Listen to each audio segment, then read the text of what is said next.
wabarakatuh. Apa kabar anak-anak hari ini? Semoga dalam keadaan sehat walafiat.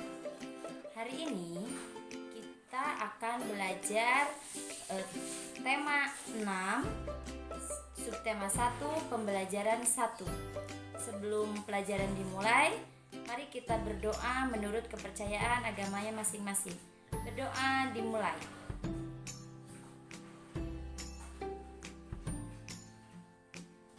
Berdoa selesai. Sebelum melakukan pembelajaran, Ibu akan menunjukkan tujuan pembelajaran hari ini.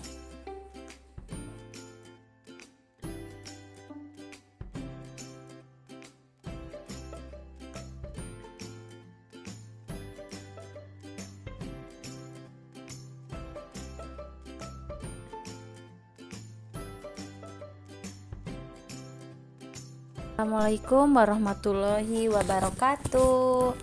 Selamat pagi anak-anak, apa kabarnya hari ini? Semoga dalam keadaan sehat walafiat.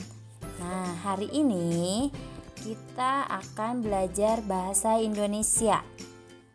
Tema 6 yaitu panas dan perpindahannya, subtema 1, suhu dan kalor pembelajaran 1. Anak-anak siap? Sebelum kita mulai belajarnya, kita berdoa dulu. Berdoa dimulai. Berdoa selesai. Nah, sekarang Ibu akan menjelaskan cara-cara untuk memahami teks eksplanasi. Apa itu teks eksplanasi?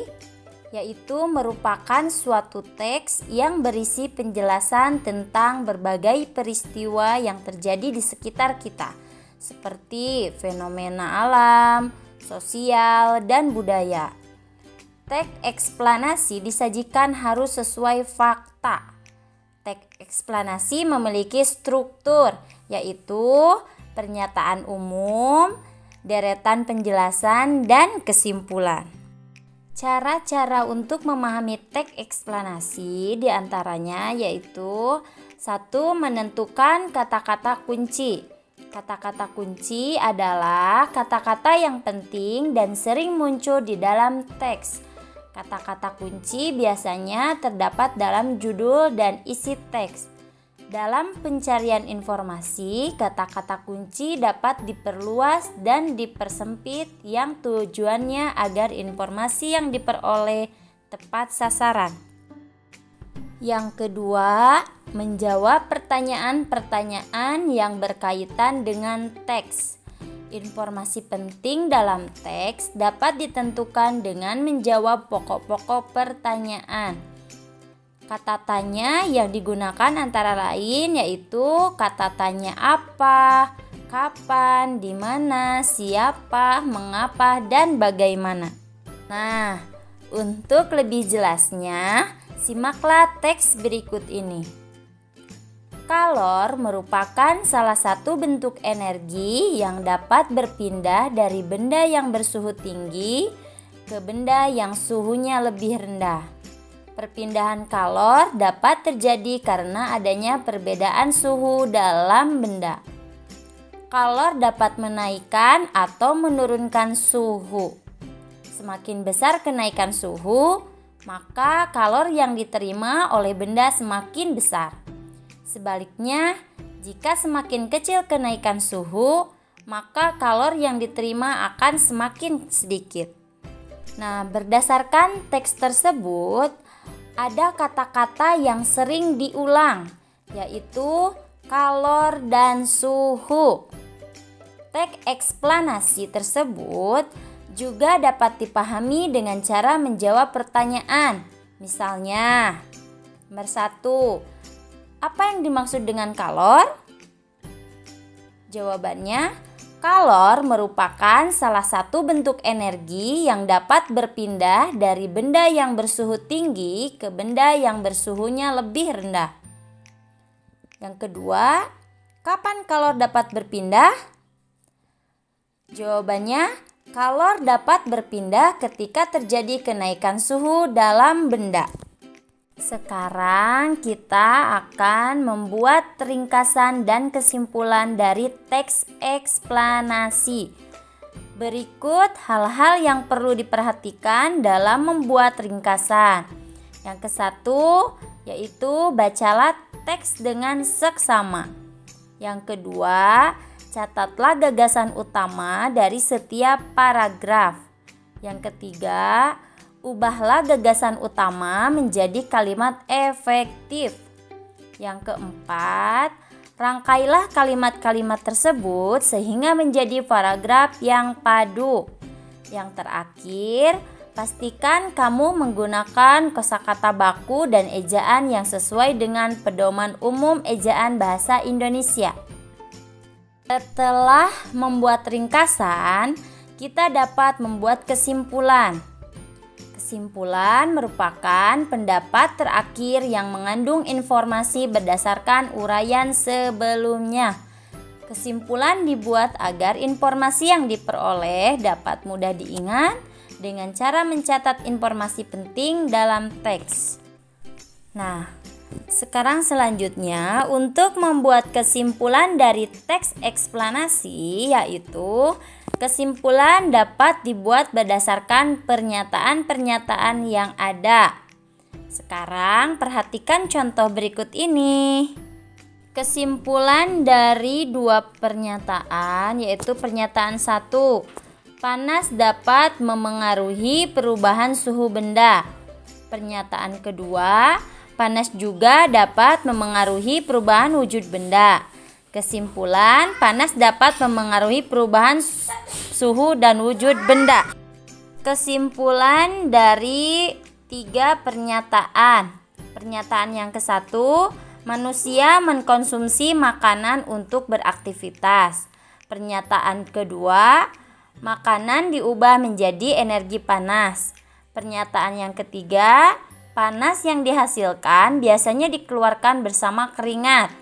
Kesimpulannya yaitu, dalam aktivitasnya, makanan yang telah dikonsumsi manusia diubah menjadi energi panas dan biasa dikeluarkan bersama keringat. Sekarang Ibu akan menjelaskan isi teks eksplanasi menggunakan peta pikiran. Konsep teks eksplanasi dapat dijelaskan menggunakan peta pikiran. Peta pikiran merupakan suatu cara mencatat yang kreatif, efektif, dan secara harfiah dapat memetakan pikiran-pikiran kita. Cara membuat teks pikiran. Yang pertama, tentukan ide pokok dalam teks yang disajikan. Yang kedua, catatlah kalimat penjelas dari ide pokok tersebut dalam bentuk poin-poin. Yang ketiga, setelah itu barulah kamu dapat menuliskan ide pokok dan kalimat penjelas tersebut ke dalam suatu bagan peta pikiran. Sekarang simak teks berikut ini. Pengaruh negatif interaksi manusia dengan lingkungan alam. Manusia dan lingkungan alam saling berkaitan. Manusia tidak bisa hidup tanpa lingkungan alam. Manusia berinteraksi dengan lingkungan alam untuk memenuhi kebutuhan hidup. Bentuk interaksi manusia dengan lingkungan alam terlihat dalam bidang pertanian, perkebunan, perikanan, dan peternakan. Interaksi manusia dengan alam tidak semua berdampak baik bagi lingkungan. Banyak perilaku manusia yang justru merusak lingkungan. Misalnya, membuang sampah di sungai dan laut akan menyebabkan makhluk hidup di dalamnya terganggu. Perilaku merusak lingkungan juga dapat membahayakan diri manusia. Pengaruh negatif interaksi manusia dengan lingkungan akan menyebabkan bencana. Bencana tersebut dapat merusak lingkungan alam dan merugikan manusia. Contoh, bencana akibat interaksi manusia dengan alam adalah banjir, tanah longsor, dan kebakaran hutan. Bencana banjir disebabkan oleh tersumbatnya saluran air karena sampah yang dibuang sembarangan. Tanah longsor bisa disebabkan oleh ulah manusia yang sering menebang pohon. Kecerobohan manusia juga bisa menyebabkan kebakaran hutan. Di sini contoh peta pikiran berdasarkan teks yang tadi Ibu bacakan, yaitu pengaruh negatif interaksi manusia dengan lingkungan alam. Gagasan pokok paragraf ke-1. Ada interaksi manusia dengan lingkungan alam. Kata kuncinya yaitu interaksi manusia dan lingkungan alam. Yang selanjutnya yaitu saling berkaitan. Sekarang gagasan pokok paragraf yang kedua. Dampak buruk interaksi manusia dengan alam. Kata kuncinya yaitu yang ke-1 dampak buruk, yang kedua interaksi manusia dan lingkungan alam. Nah, yang selanjutnya gagasan pokok paragraf yang ketiga yaitu bencana yang terjadi akibat pengaruh negatif interaksi manusia dengan lingkungan. Kata kuncinya yaitu yang ke-1 pengaruh negatif, yang kedua interaksi manusia dan lingkungan alam, yang ketiga terjadi bencana.